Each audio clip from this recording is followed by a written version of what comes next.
రాష్ట్ర ముఖ్యమంత్రి వైఎస్ జగన్మోహన్ రెడ్డి ఎన్నిక ముందు వైసీపీ ఎంపీలను గెలిపిస్తే రాష్ట్రానికి ప్రత్యేక హోదా తీసుకువస్తామని చెప్పి నేడు వైసీపీ ఎంపీలు ఢిల్లీ గల్లీలో షికారు చేస్తున్నారే తప్ప ప్రత్యేక హోదాపై ఒక్క ఎంపీ కూడా మాట్లాడలేదని జిల్లా ఎంపీ కింజారపు రామ్మోహన్ నాయుడు విమర్శించారు. ఇక మండలంలోని రెంటికోట గ్రామంలో గురువారం బాబు షూరిటీ భవిష్యత్తుకి గ్యారంటీ కార్యక్రమం నిర్వహించారు.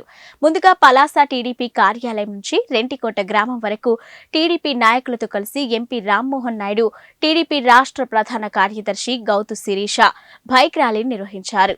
అనంతరం లొత్తూరు, రెంటికోట, కాంట్రగడ గ్రామాల నుంచి సుమారు 130 కుటుంబాలు టీడీపీ పార్టీలో చేరారు. వారికి పార్టీ కండువా కప్పి పార్టీలోకి ఆహ్వానించారు. ఈ 4 ఏళ్లలో జాబ్ క్యాలెండర్ విడుదల చేయలేదన్నారు.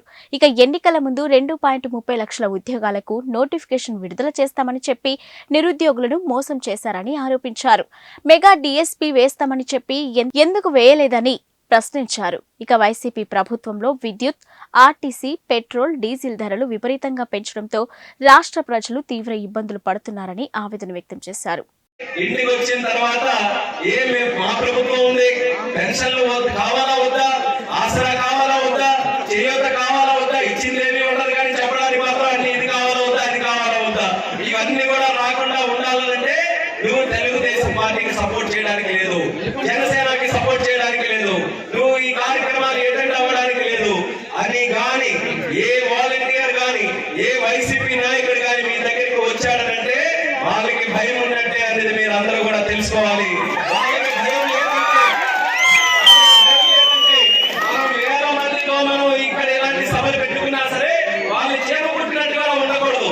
చెప్పారు కదా మేమే మాదే గెలుపు 175 సీట్లు వస్తున్నాయని. 175 సీట్లు వచ్చిన మీకు పలాసా కూడా గెలిచేస్తున్న మీకు రెంటికోటలో ఒక సభ పెట్టుకొని 70 కుటుంబాలు కలుపుకుంటే ఎందుకు బాబు భయపడి వాలంటీర్లు మా దగ్గరికి పంపిస్తున్నారు?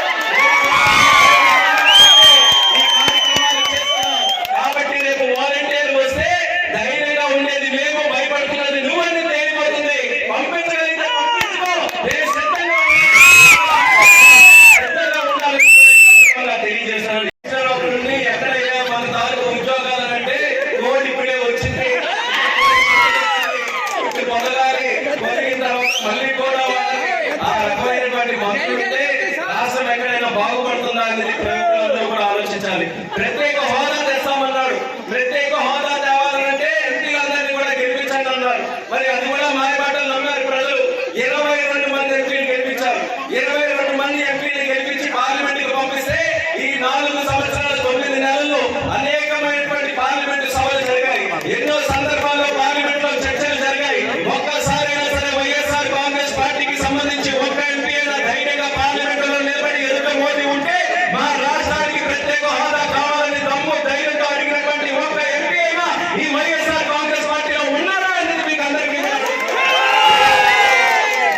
ఒక్క సందర్భంలో అసలు మీకు అందరికీ కూడా 22 మంది వైఎస్ఆర్ కాంగ్రెస్ పార్టీలో ఎంపీలు ఉన్నారు కదా, పేర్లు చెప్పమంటే ఒకటి చెప్తారు, 2 చెప్తారు. ఆ 1, 2 ఎవరు చెప్తారు? బాబాయ్ హత్య కేసులో ఉన్నటువంటి ఎంపీ అందరికీ కూడా తెలుసు ఎవరు, బట్టలు వీడియోలు తీసిన ఎంపీ ఎవరో అందరికీ కూడా తెలుసు, విశాఖపట్నంలో ఎంపీ తెలుసు, ఎందుకు వాళ్ళ ఫ్యామిలీ కిడ్నాప్ అయిపోయింది కాబట్టి అందరికీ తెలుసు, ఇన్స్టాగ్రామ్ లో రీల్ తయారు చేసేటటువంటి ఎంపీ ఎవరంటే అందరూ కూడా చెప్తారు. కానీ పోరాటం చేసే ఎంపీ ఎవరు వైఎస్ఆర్ కాంగ్రెస్ పార్టీ అంటే వాళ్ళ అది వాళ్ళ పార్టీ తాలూకా పరిస్థితి.